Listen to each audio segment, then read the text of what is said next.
Welcome back, beautiful people, to another session with me Anmol of English in Association in Math Tutorial. जैसा आपको पता है, आपका NDA CDS का examination निकट है। 10-11 हफ्ते ही बचे हैं बस।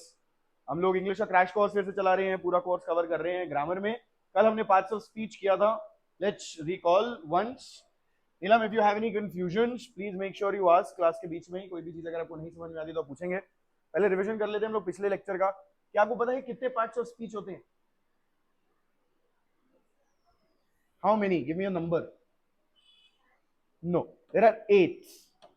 8 parts of speech. Yes?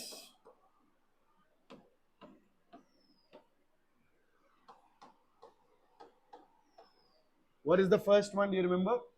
Noun. Next. Pronoun. Next. So पहले हम लोग एडजेक्टिव लिखेंगे अब से। है वर्ब भी, गलत नहीं है, पर एडजेक्टिव पहले लिखेंगे। मैं बताता हूं क्यों। उसके बाद वर्ब के बाद देन नो, कंजंक्शन भी हम लोग 7वें नंबर पे लिखेंगे। preposition, very good, and finally interjection, very good.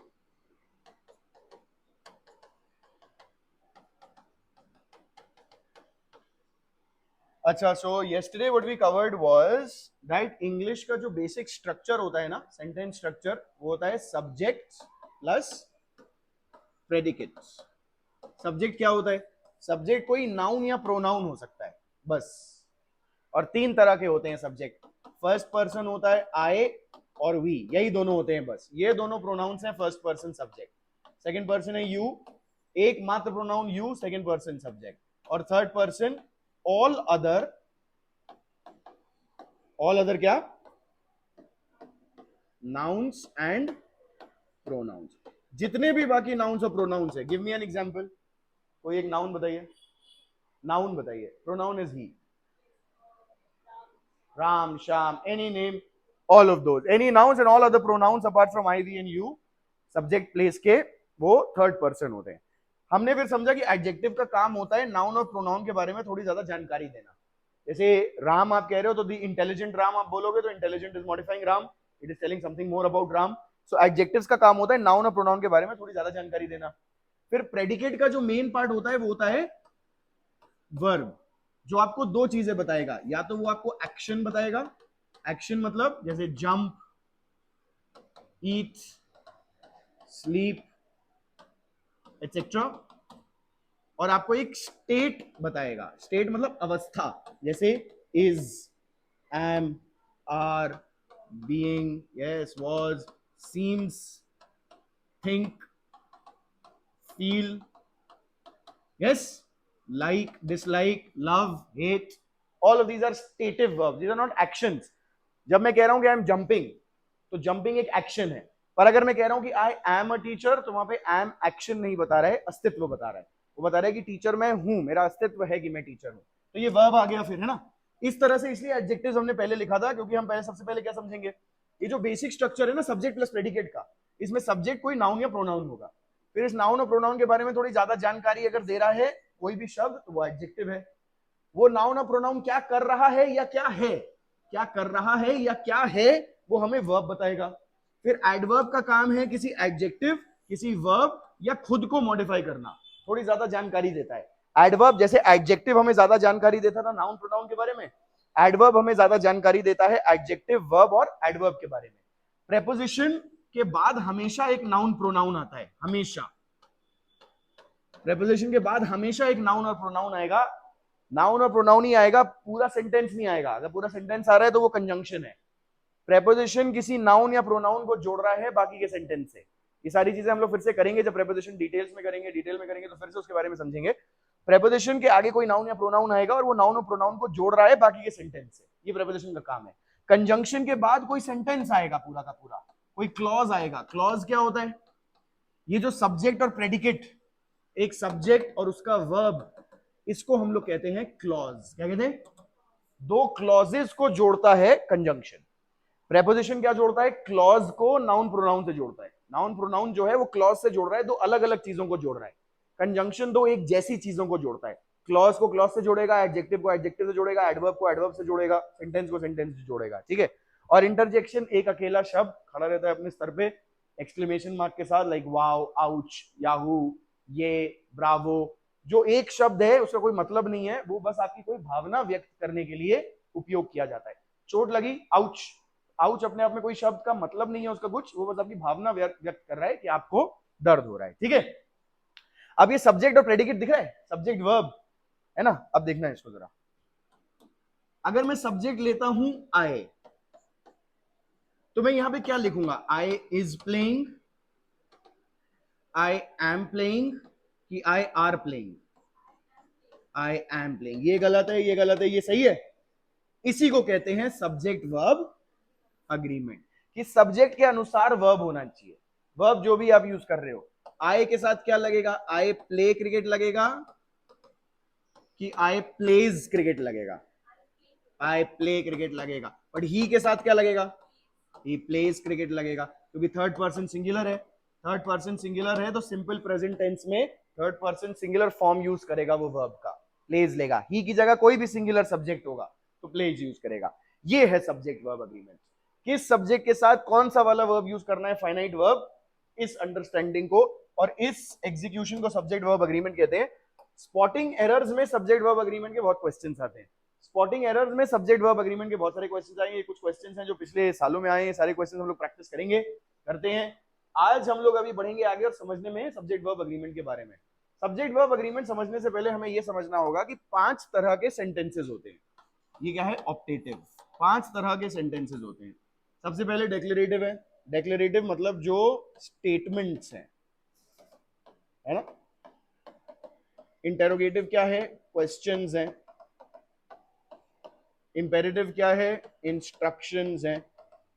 आप मेरे को टेक्स्ट करना अगर आपको चाहिए तो, मैं इस वाले चैप्टर का जो ये पीपीटी है ये आपके साथ शेयर कर लूंगा, ताकि बाद में आप फिर इसके बारे में थोड़ा और इसमें रिसर्च कर पाओ। एक्सक्लेमेटरी सेंटेंस जो है वो to express emotion, emotion express करने के लिए। ऑप्टेटिव क्या होता है, विशेस एंड प्रेयर्स। जैसे स्टेटमेंट डेक्लेरेटिव क्या हो गया, आई एम अ टीचर। ये आप स्टेटमेंट दे रहे हो, एक आप कोई एक जानकारी दे रहे हो, statement I am a teacher. Interrogative question हो जाएगा, एम आई अ टीचर, और इसके बाद क्या लगता है, एक क्वेश्चन मार्क। इसमें जो ऑक्सिलरी वर्ब है उसको सब्जेक्ट से पहले लगा देते हैं। इंपेरेटिव होता है instruction, open your books, open your books. Exclamatory, what a beautiful day. ये हमेशा एक्सक्लेमेशन मार्क से खत्म होते हैं। और optative, may you succeed, may you succeed. और एक और, जैसे गुड मॉर्निंग, गुड नाइट, एक और कर लेते हैं, yes, may the king live long, may the king live long, yes. अच्छा लिसन नाउ, क्यों बता रहा हूं मैं आपको types of sentences subject verb agreement के स्तर पर, और why is it important. Types of sentences important to understand why, how subject and verb agreement is executed. यहां पे I am a teacher, can somebody raise their hand and tell me what is the subject here. I is the subject, what is the main verb, am is the main verb, and am agrees with I के साथ am लगाते हैं, is नहीं लगाते, are नहीं लगाते। This is what subject verb agreement is, that you are using the finite verb, all the auxiliaries and the main verb, the form of the main verb according to the subject. He is playing, I am playing, you are playing, thank you so much, you are playing। तो declarative sentence में subject verb agreement बहुत important है, ठीक है। Interrogative sentences में भी बहुत important है। भाई एम जो आई से पहले मैंने लगा दिया उसको इंटेरोगेटिव बनाने के लिए, अगर यहाँ पे ही होता तो यहाँ एम थोड़ी ना होता, क्या होता, is he a teacher. So yes, interrogative also is important in subject verb agreement. Imperative, it is not that important. Come come बेटा come. Imperative, it is not that important because always in the imperative it is just one subject. Imperative में हमेशा एक ही subject होता है, वो subject क्या है? Who will tell me what is the subject in the imperative sentence? You. Imperative एक instruction है, ओपन योर बुक्स। किसको दे रहा हूं मैं ये इंस्ट्रक्शन? सुनने वाले को, सेकंड पर्सन को। सेकंड पर्सन में एक ही सब्जेक्ट होता है, क्या? you open your books. So you will never have to consider subject verb agreement in imperative sentences because the subject is always the same and you always use the V1 form. Always the V1 form in imperatives. You cannot use any other form. You cannot say sitting here. You'll say sit here. You won't say going out, went out. You'll say go out. Always the V1 form. Never a question. So imperative is not relevant to us for subject verb agreement. Neither is exclamatory. Exclamatory sentences में subject verb agreement के questions ना आज तक आए हैं और ना आने का कोई चांस है, क्योंकि exclamatory, whenever you use exclamatory, it's more like you are using either a pronoun, what a beautiful day, either you're using an adjective, what a beautiful day, or some other, what a beautiful shot, what a beautiful day, what. These are the exclamatory sentences that mostly come to be able to identify what kind of a sentence is it. But subject verb agreement में उससे फर्क नहीं पड़ता है. Optatives as well, always the V1 form, always the V1 form. अब देखो यहां पे सब्जेक्ट क्या है? May the king live long. What is the subject here? May the king live long. The king is the subject. अच्छा, which person is this? First person, second person और third person? Always first person. सिर्फ I और we होता है subject, बस. First person subject सिर्फ दो हैं, I we. Second person subject सिर्फ एक है, यू. बाकी सारे नाउन्स और pronouns are third persons. The king is a third person subject. Yes, third person singular or plural? Singular. अच्छा, आपको याद है थर्ड पर्सन सिंगुलर के साथ रूल लगेगा कि रूल्स लगेगा? द किंग रूल और रूल्स? रूल्स. बट यहां तो लिव्स नहीं लिखा है, यहां तो लिव दिया है. You see that?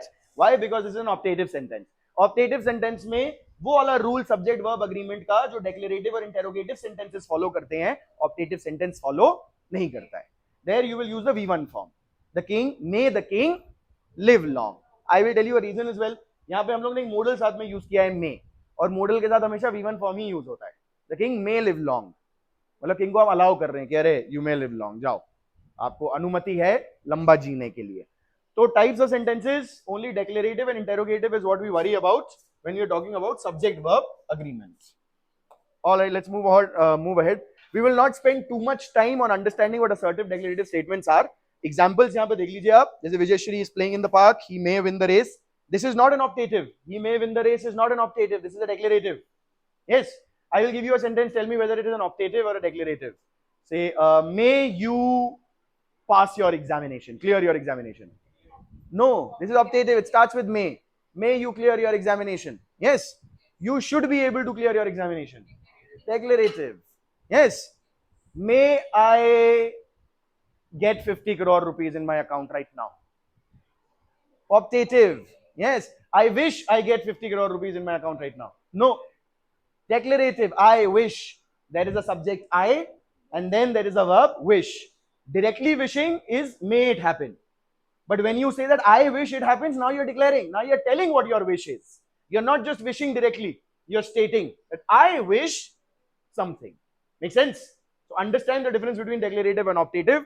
Declarative is when there is a subject, then there is a verb, and verb के आगे there can either be an object, there is a possibility object हो ना हो, complement हो ना हो. क्या होते हैं ये objects, क्या होते हैं ये complements, हम समझेंगे जब verbs करेंगे. Verbs जब हम करेंगे तो दोबारा से subject verb agreement आपको भी अपने revision में करना होगा, because it is more like a cycle. Like every time you study something, later on when you study new things, you could come back to it and understand more about this, because now you understand other factors that impact that. So once the entire course is complete and you go through the cycle 3 or 4 times, that is when you start forming those networks and connections where all the other parts of speech, जो 8 parts of speech हैं, उन्हीं का usage English का खेल है, बाकी और कुछ नहीं है. Noun, pronoun, adjective, verb, adverb, preposition, conjunction और interjection. Interjection तो बहुत minor है. बाकी जो 7 हैं, इन 7 का usage कैसा, इनका यही grammar है. उन 7 की अंडरस्टैंडिंग ही ग्रामेटिकल अंडरस्टैंडिंग है आपके लैंग्वेज की. जो भी एरर, जो भी त्रुटि होगी भाषा में, वो इन 7 के उपयोग में होगी. The usage of these 7 will have a discrepancy. That is where the error will arise from. The usage of these 7 things. Noun, pronoun can be subjects. जो subject predicate का structure है sentence का, noun, pronouns are subjects. Adjectives modify noun, pronoun. Verbs tell about what the action or the state is of that noun, pronoun. Adverbs will modify an adjective, verb or another adverb. preposition will join another noun and pronoun to the rest of the sentence, conjunctions will join a sentence to a sentence, two similar things, and interjection is a standalone, just one word with an exclamation mark expressing a strong emotion. तो ये सारे देखो यहाँ पे हमने statements दिए हैं. All of these are statements. He may win, I have no more work, Shailendra is not going, they never bring anything. चाहे पॉजिटिव हो चाहे नेगेटिव हो, अफर्मेटिव हो नेगेटिव हो, है सारे assertives. Assertives means declaratives, declaratives means statements, something that is stating something. ये कोई जानकारी दे रहा है, कुछ स्टेट कर रहा है, कोई चीज व्यक्त कर रहा है, कोई चीज बता रहा है. The other kind of sentences are interrogatives. These are questions, always end with a question mark. They will have the auxiliary. देखो, do you write stories? इसका मेन सेंटेंस क्या बनेगा assertive में? You write stories. V1 form in simple present. V1 में we know third person singular को छोड़ के सबका ऑक्सिलरी होता है डू. ऑक्सिलरी को हमने सब्जेक्ट से पहले लगा दिया, यही होता है इंटेरोगेटिव स्ट्रक्चर. यहाँ पे is acting as the main verb, but it is also acting as the auxiliary. So is has been put before the subject. हमेशा आप देखना, he is playing cricket. यहाँ ऑक्सिलरी क्या है? is. इसका क्वेश्चन बनाने के लिए बस is को उठा के यहाँ लगा दोगे. Is he playing cricket? ये yes या no का आंसर क्वेश्चन बन गया, और उसके पीछे वहीं आपने WH वर्ड लगा दिया कोई, तो थोड़ा एक्स्ट्रा डेटा वाला आंसर बन गया. Why is he playing cricket? Where is he playing cricket? When is he playing cricket? With whom is he playing cricket? Since when has he been playing cricket? Etc. etc. जब हम tenses करेंगे ये सारे structures फिर से समझेंगे. उन structures, everybody who needs these, अच्छा, I'll share it on the group only now यार. I'll share the PPT of this on the group since all of you are, not all of you but most of you are here. एक एक को क्या भेजते रहेंगे. Imperative मैंने आपको पहले बता दिया, इसमें कभी आपको दिक्कत कोई सब्जेक्ट वर्ब अग्रीमेंट का कोई मामला नहीं है यहाँ पे, क्योंकि सब्जेक्ट हमेशा एक है. क्या? यू. हमेशा एक ही सब्जेक्ट है, यू. एक्सक्लेमेटरी सेंटेंस में भी देखो, how lovely. All of these they don't really have subjects. What they have is just an exclamatory adverb and just an adverb. There's really not any subject or a verb, so we don't need to worry about subjects and verbs here either. Optatives may be the same. May you be blessed, wish you a wonderful, may you succeed, let the world be, wish you many. These are various ways of writing optative sentences, but we need not worry about them in terms of subject verb agreements. How to identify? I don't think it really needs much consideration. Subject verb agreement में घुसते हैं अब हम. Sentence का structure क्या है? Subject plus predicate का. Predicate में क्या आता है? मेन तो वर्ब है, और वर्ब के बाद अगर वर्ब ट्रांजिटिव है तो कोई ऑब्जेक्ट होगा. इनट्रांजिटिव वर्ब ऑफ इनकम्प्लीट प्रेडिकेशन अगर है तो ये पहले से समझ में आता है, अच्छी बात है. नहीं आता है तो हम लोग जब वर्ब्स एडवांस करेंगे तो I will explain to you all of these things. Complement होगा, और adverbial qualification means an adverb like a single word acting as an adverb, adverbial phrase more than one word acting as an adverb, or adverbial clause which is itself a subject plus predicate structure acting as an adverb. Yes, I'll give you a quick understanding of this. For example, if I say I teach well, this is an adverb, just one word modifying this verb. Yes, if I say I teach very well, now these are two words. One of them is an adverb, another is an adverb. This adverb is modified together. They are modifying this. This is an adverb phrase. More than one word acting as an adverb. Yes. I teach like I have never taught before. अब यहां देखना, I have never taught before अपने आप में एक subject और एक verb है? Have taught है ना, तो ये अपने आप में पूरा एक सब्जेक्ट और प्रेडिकेट है, तो ये क्लॉज है. अब ये like I never taught before पूरा का पूरा बता रहा है how do I teach, so it is an adverbial clause. तो adverbial qualification तीन चीजें हो सकती हैं. एक अकेला वर्ड हो सकता है जो क्या आंसर कर रहा है, या तो how आंसर कर रहा है, why आंसर कर रहा है, when आंसर कर रहा है, where आंसर कर रहा है, या to what extent आंसर कर रहा है. ये वाले क्वेश्चंस आंसर करते हैं एडवर्ब्स. कैसे हो रही है कोई चीज, क्यों हो रही है, कहां हो रही है, कब हो रही है, किस हद तक हो रही है. Yes, it is being done well. How well? Very well. How well? Well enough, etc. etc. Yes. तो ये वाले क्वेश्चंस आंसर जो कर रहे हैं, अगर सिंगल वर्ड आंसर कर रहा है तो वो एडवर्ब है. एक से ज्यादा वर्ड्स आंसर कर रहे हैं जो अपने आप में सब्जेक्ट और प्रेडिकेट नहीं है, एडवर्बियल फ्रेज. और अगर सब्जेक्ट और प्रेडिकेट का पूरा स्ट्रक्चर है जो आंसर कर रहा है इस क्वेश्चन को, तो वो एडवर्बियल क्लॉज हो गया. ये कॉम्प्लेक्स सेंटेंसेस के लिए समझना बहुत जरूरी है. एडवर्बियल क्लॉजेस, 8 तरह के एडवर्बियल क्लॉजेस होते हैं. उसका अलग से है lecture, like when we finish this regular course then maybe I will cover that as well. Subject क्या होता है भाई? The doer of the action. Active voice में I play cricket, I is the subject. Passive voice में cricket is played by me, cricket is the subject. तो doer of the action in the active voice and upon whom और which the action is done in the passive voice. Passive voice में subject वो है जिसके ऊपर action हो रहा है, एक्टिव वॉइस में सब्जेक्ट वो है जो एक्शन कर रहा है. कैसे आइडेंटिफाई करेंगे सब्जेक्ट को? आप हमेशा वर्ब आइडेंटिफाई करेंगे, है ना. देखना मैं एक सेंटेंस आपको लिख के देता हूं. आफ्टर द स्टॉर्म, कल आपने सेशन मिस किया ना, उसकी वजह से बहुत प्रॉब्लम होगी आपको. देखना हाफ एन आवर का सेशन है, the video shared already with my, but I will also share it on the group. Go through that half an hour session, only then will this make more sense to you and you will be able to move ahead on that steps. कोई भी एक step अगर आप miss करोगे तो बहुत ज्यादा दिक्कत होगी आगे बढ़ने में और आगे उस चीज को अंडरस्टैंड कर उसको समझ पाने में, क्योंकि लिंक बन रहा है वो एक एक. So yesterday, like I covered all of this to identify subjects and what all the various purposes of all the various parts of speech are. So it's just the basis, वो base form होगा, उसके बाद फिर हम एक एक चीज identify करेंगे और उस पर स्ट्रक्चर बिल्ड करेंगे ना. तो पार्ट्स ऑफ स्पीच पहले समझ गए कि क्या क्या है, तो हमने स्तंभ गाड़ दिए 8. अब वो 8 जो स्तंभ गड़े हैं, हर स्तंभ पर फिर हम लोग एक रचना बनाएंगे, एक इमारत खड़ी करने के लिए. Each pillar will have some constructions around it and all of those constructions will then finally come out to be that grand like building of your language. Yeah? You understand the analogy, right? Achha, after the storm comes the calm. Let's see if somebody can identify the subject here. I will tell you the way. First you identify the main verb and then you see who that verb is for or what or who is that verb used for. वो verb active voice में है कि passive voice में है? Active voice में है तो कौन कर रहा है उस चीज को या किसकी अवस्था के बारे में बता रहा है. पैसिव वॉइस में है तो किस पर हो रहा है वो कार्य. मेन वर्ब क्या है इसमें? comes. Very good, main verb is comes. There is no other verb, एक ही वर्ब है comes. अब बताओ सब्जेक्ट क्या है? comes सबसे पहले बताओ एक्टिव वॉइस है कि पैसिव वॉइस है, किसी को पता है? I will give it to you, it's an active voice. जब एक्टिव पैसिव करेंगे तो स्ट्रक्चर्स आपको दूंगा. अभी मान लीजिए एक्टिव वॉइस है ये. अब बताइए कौन आ रहा है, क्या आ रहा है? काम सॉम नहीं आ रहा है, काम आ रहा है. बेटा लिखा मैंने उल्टा है, सेंटेंस एक्चुअली क्या होगा? द काम comes after the storm. Do you see that? Storm थोड़ी ना आ रहा है, मैं कह रहा हूं तूफान के बाद शांति आती है. तो शांति आती है बेटा, शांति को बोल रहा हूं आती है. कब आती है? तूफान के बाद. तो after the storm comes the calm. It is not necessary that the subject will always be in the beginning of the sentence. How will you identify the subject? By identifying the main verb. Identify the main verb, then identify whether it is in the active voice or in the passive voice. If it's in the active voice, then whose state or action is it denoting? And if it is in the passive voice, then upon whom is that action being done? Because state का passive form नहीं हो सकता. Verbs जो दो तरह के होते हैं, action और stative. Action मतलब आपको actual physical action बताते हैं, jumping, playing, doing something with something. उसी में फिर transitive verbs आते हैं. स्टेटिव वर्ब्स जो होते हैं वो स्टेट बताते हैं. I am happy, I am, she seems beautiful, she seems tired, she thinks highly of you. So thinks, seems, all of these are stative verbs. These are states. आपकी अवस्था बता रहे हैं रादर देन एक कार्य बता रहे हैं. समझ रहे हैं आप? मैं अगर कह रहा हूं कि आई एम अ टीचर, वो टीचर होने का मैं कोई कार्य नहीं कर रहा हूं, मेरा अस्तित्व है कि मैं टीचर हूं. My existence is such that I am a teacher. अच्छा, the subject and verb must agree in number and person. Subject जो होता है बदलता है नंबर और पर्सन में. पर्सन 3 होते हैं, first person, second person, third person. और नंबर कितने होते हैं? 3. What are those 3 numbers? No, not those numbers.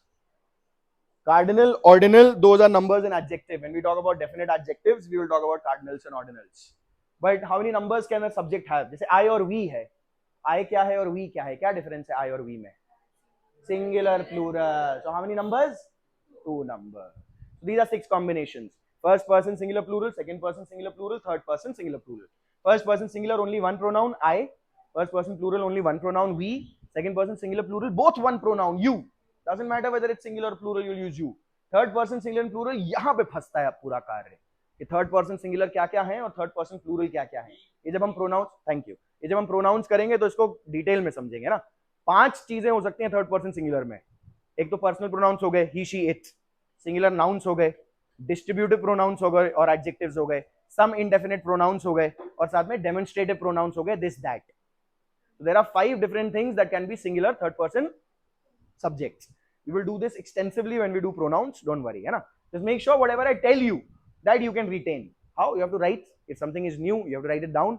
If you don't, you will not retain it, trust me. You will understand what I'm teaching obviously because I am a brilliant teacher, but would you be able to retain most of it? Highly questionable. All right, आगे बढ़ेंगे अब हम.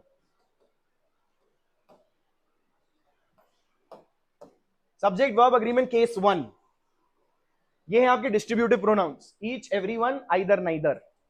Each every either neither अगर लगा है तो वो singular की तरह ट्रीट होता है। Each boy goes to the market या each boy go to the market? No, goes. Each boy मतलब प्रत्येक लड़का, मतलब हर किसी की एक एक करके बात कर रहे हैं हम, एक एक करके बात कर रहे हैं, इसका मतलब वो सिंगुलर है। सिंगुलर है तो सिंपल प्रेजेंट में थर्ड पर्सन सिंगुलर फॉर्म उठाएगा, गोज। यस, चलो यहां देखना आप, पहला वाला देखो, neither praise nor blame seem to affect him. Who will tell me the answer here? ये स्पॉटिंग एरर्स हैं, A B C and D is no error.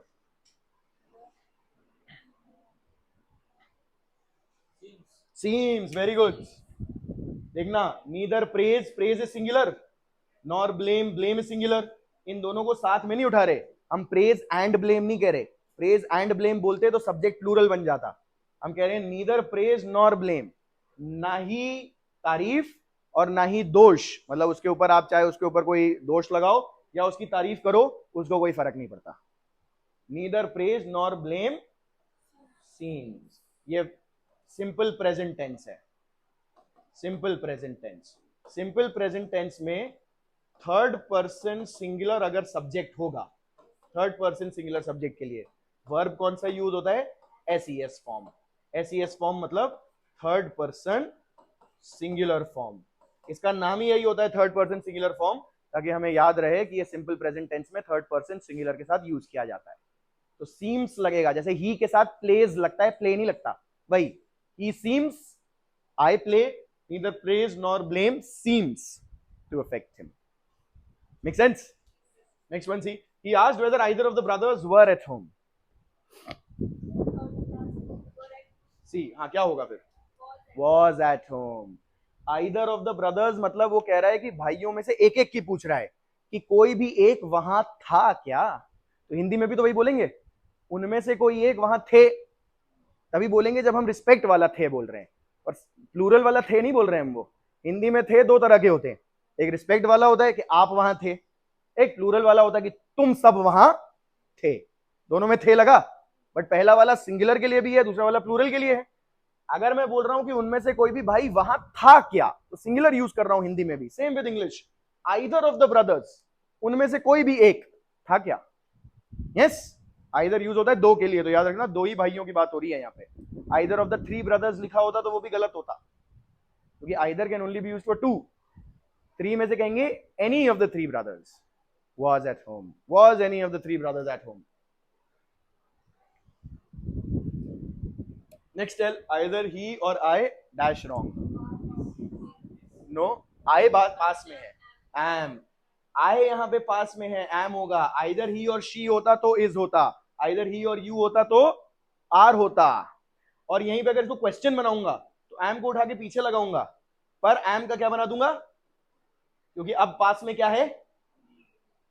Is he or I wrong? You get it? Is either he or I wrong? But either he or I am wrong. Thank you so much. Who said am? Somebody said am. You said am. Thank you. You also said am. Very good. Neither of the candidates are good.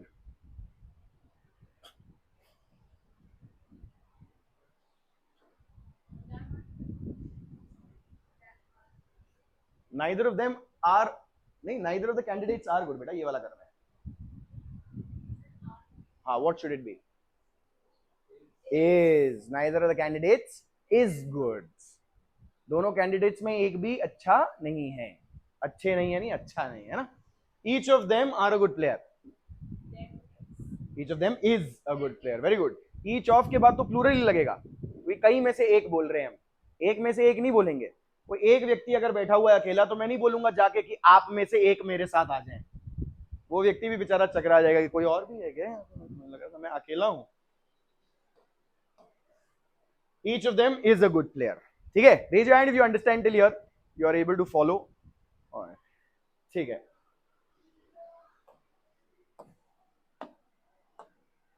Case 2, ambiguous confusing subjects. Ambiguous confusing subject मतलब लंबे चौड़े sentence होंगे, आपको समझ में नहीं आएगा sentence में सब्जेक्ट क्या है। आपको वर्ब आइडेंटिफाई करने हैं हर फाइनाइट वर्ब के लिए आपको सब्जेक्ट देखना है कौन सा है, ठीक है। थोड़ा एग्जाम्पल करके हम लोग देखते हैं इसमें। पहला वाला देखो, सबसे पहले हम लोग वर्ब्स आइडेंटिफाई करना शुरू करेंगे, है ना। चलो पहला वर्ब बताओ। विद रिगार्ड, पढ़ना। With regard to interior decoration, it is the attention given to the less overt aspects of using space that give it life and identity, a quality that makes it exciting and unusual. Also remember, these are all from PYQs, all these questions. So these are the kind of questions that come. None of it is irrelevant. Everything is relevant in my realm. What is the first verb that you can see? Finite verb. Means verb part of a predicate.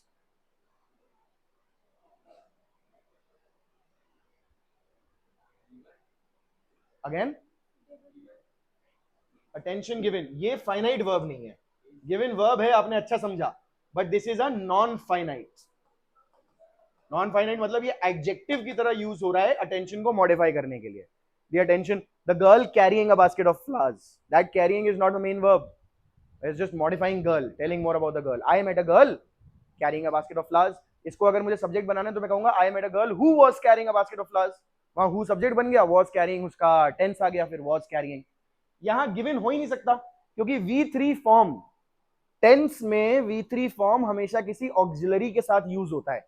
देखिए tenses का idea अगर किसी को पहले से है तो कौन मुझे बता पाएगा एक्टिव वॉइस में V3 फॉर्म कौन से ऑक्सिलरी के साथ यूज होता है? अकेला तो यूज हो ही नहीं सकता। हाँ, तो कौन सा ऑक्सिलरी यूज होता है? पास्ट परफेक्ट में ऑक्सिलरी क्या लगता है? हैड। प्रेजेंट परफेक्ट में क्या लगता है? हैज और हैव। फ्यूचर परफेक्ट में क्या लगता है? Will have. यहां दिख रहा है? यहाँ had given, has have given, will have given दिख रहा है? नहीं, इसका मतलब ये टेंस नहीं है, इसका मतलब ये मेन वर्ब नहीं है, इसका मतलब ये फाइनाइट वर्ब ही नहीं है, ये कोई सब्जेक्ट वाला वर्ब नहीं है, ये वर्ब है ही नहीं, ये एडजेक्टिव की तरह काम कर रहा है। यहाँ पे एक नॉन फाइनाइट वर्ब है, it is called a participle, past participle which is acting as an adjective modifying this noun attention. It is not acting as a verb here. You get it? Try again. Somebody said is. ये पहला is. अच्छा, is किसके लिए? Subject क्या है is का? It के लिए इज यूज करते हैं, ये सही है। आगे बढ़ जाओ।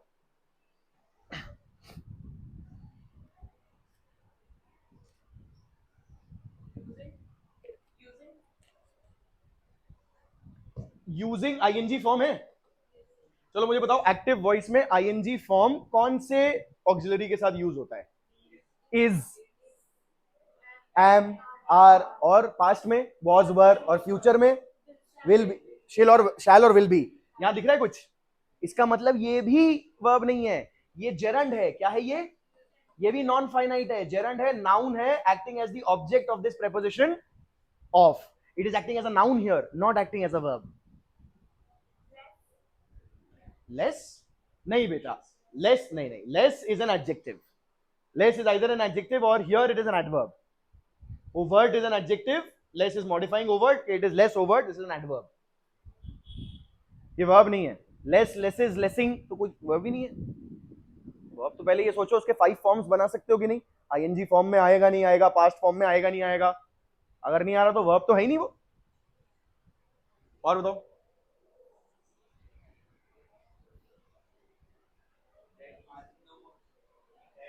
give, give verb है और इसका सब्जेक्ट क्या है? that सिंगुलर है, सिंगुलर के साथ give लगेगा? क्या लगेगा? ये रही आपकी एरर, ये रही आपकी error. You get it? You see that? और ये दैट रिलेटिव प्रोनाउन है। रिलेटिव प्रोनाउन मतलब ये पहले किसी चीज को रिलेट कर रहा है, ये सिर्फ एक स्टैंड आउट, मतलब it is just standing in for a subject. Actually the subject is something else, it is just relating back to that subject. What is that subject? Attention. It is the attention that gives it life, identity and a quality. Attention given to the less overt aspects. Less overt aspect means less obvious aspect. Less obvious aspect देखो, obvious aspect क्या है interior decoration का? कि furniture कहां रहेगा, walls के colour क्या रहेंगे, और फिटिंग्स क्या होंगी, ठीक है। लेस ओवर्ट एस्पेक्ट्स क्या है? Angles of the wall, the basic. जैसे if you want to be able to decorate your room, you could have many themes. You could do brutalism, you could do neo constructionism, you could do village, you could do palatial, many other themes. There are many themes that you can use to be able to change the interior decoration of your room, which will concern less overt aspects. Less overt aspect means जो कम obvious उसके parameters हैं जिसके आप, and that is what gives it identity. And चलो next, try the next one. Let's see what is the verb. are किसके लिए use हुआ है, सब्जेक्ट क्या है? नो 15 मिनट्स ऑब्जेक्ट है ऑफ का, सब्जेक्ट अ टाइम स्लॉट है और ये सिंगुलर है अ टाइम स्लॉट, तो क्या होना चाहिए? इज. ये आपकी एरर है. You see that a time slot is singular, so is allowed. Next, the practical uses of astrology has seldom been seriously studied outside India. Have. Why? Uses plural. Uses is the main subject word. Main subject word identify करना आना चाहिए. The practical uses of astrology पूरा का पूरा subject है, पर the uses का attribute है. प्रैक्टिकल यूजेस का एट्रीब्यूट है, ऑफ एस्ट्रोलॉजी यूजेस का एट्रीब्यूट है. ये सब यूजेस को मॉडिफाई कर रहे हैं, यूजेस के बारे में और चीजें बता रहे हैं. बता रहे हैं कौन सा यूजेस? प्रैक्टिकल यूजेस, विशेष practical uses, the practical uses. किसके? Of astrology. But the main subject word is uses. So uses have, because plural के साथ हैज नहीं, have लगता है. has is the third person singular form. Let's try the next one.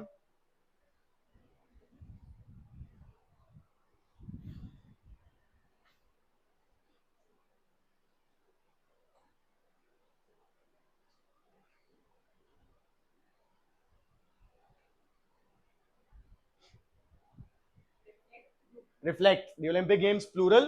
Plural के साथ SES form नहीं लगता. Reflect. I'll send the PPT to you. Do the rest of them. If you have any confusion, please ask. है ना? Collective nouns. अब we'll talk about collective nouns. Collective nouns are usually treated as singulars. अगर मैं कह रहा हूँ a bunch of keys, so a bunch of keys is a singular. A bunch of keys is kept on the table. मैं कहूँ two bunches of keys, so are kept. तो bunches हो गया, plural हो गया. पर कभी कभी context के अनुसार हम लोग जो collective noun है उसको plural की तरह treat करते हैं. अगर मैं कहूंगा the audience is sitting, तो मैंने singular की तरह treat किया है. अगर मैंने कहा the audience are behaving in an unruly manner, तो वहां मैंने उनको प्लूरल की तरह ट्रीट किया है क्योंकि मैंने ऑडियंस आर बोला है. द टीम इज यूनाइटेड, मैं टीम की एक यूनाइटेड रूप में बात कर रहा हूं. बट अगर मैं डिवाइडेड कहूंगा तो कहूंगा the team are divided. Yes, you get it. So अगर उसको प्लूरल की तरह, जैसे यहां पे request of the defence attorney, the jury was called and their individual verdicts were taken, that means the jury is not being treated as a singular, it is being treated as plural. तो यहां क्या हो जाएगा? the jury were called, not was called. You get it? You get it? All right. Next, see, as well as. अगर subject में as well as लगा है तो जो पहला पार्ट है सब्जेक्ट का उसको मेन सब्जेक्ट माना जाता है. अगर मैं कहूं the owner as well as his servants, तो मेन सब्जेक्ट फिर भी ओनर ही है. तो यहां पे क्या हो जाएगा? is honest. The owner as well as servants is honest.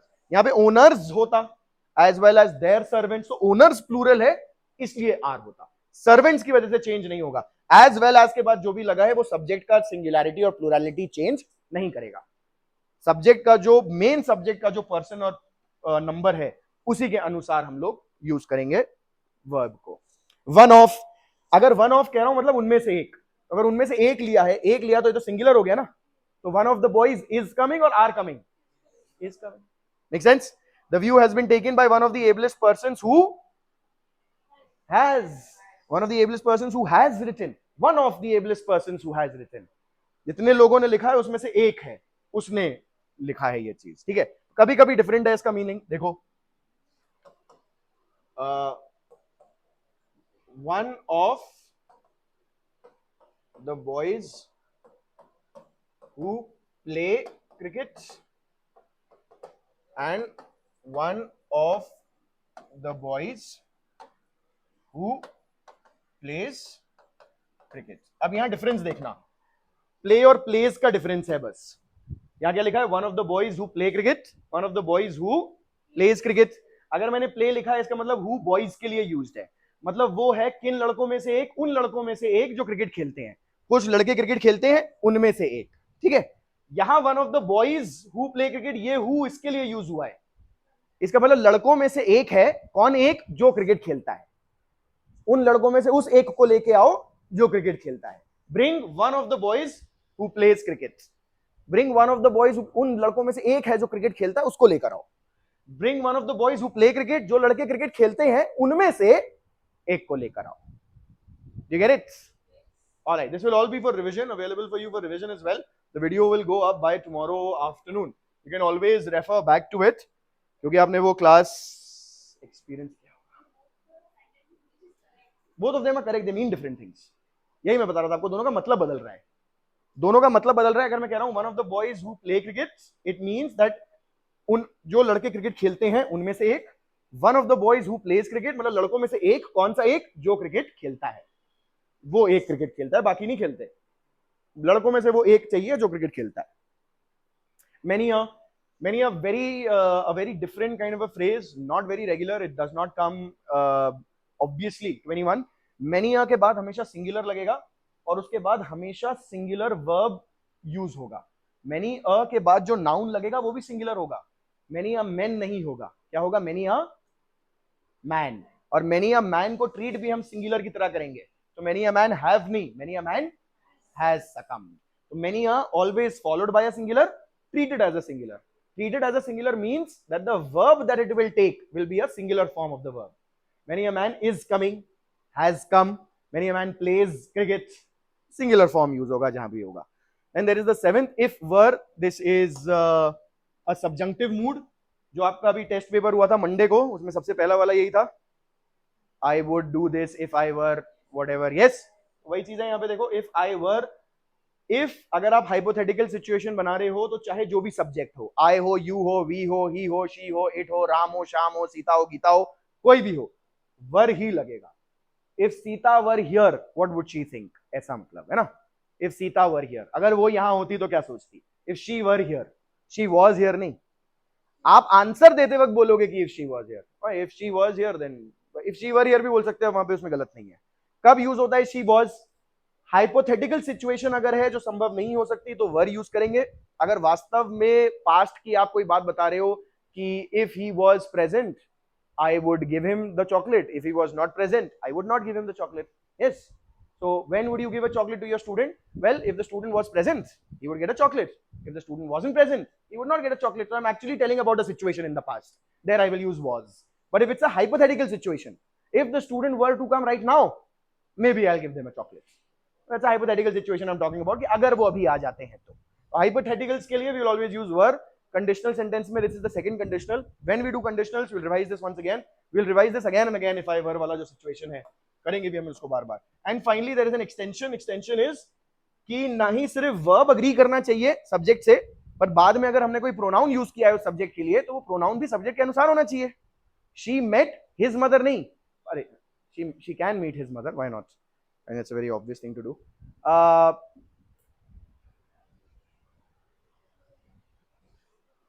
She is proud of his child. Is it correct? मतलब वो अपने बच्चे के ऊपर उसको गर्व है. तो क्या मैं ये कहूंगा she was proud of his child? What will I say? She was proud of her child. You understand that, right? She के लिए her use होगा, he के लिए his होगा. For example, the boy was playing with their pet. Is it correct or incorrect? With his pet. Make sense? The girls were talking to her mother. Their mother. Each must do their own work. Each याद रखिए singular है. अभी हमने देखा था पहले वाले जो पहला केस था उसी में हमने देखा था each को सिंगुलर की तरह ट्रीट करते हैं. Each must do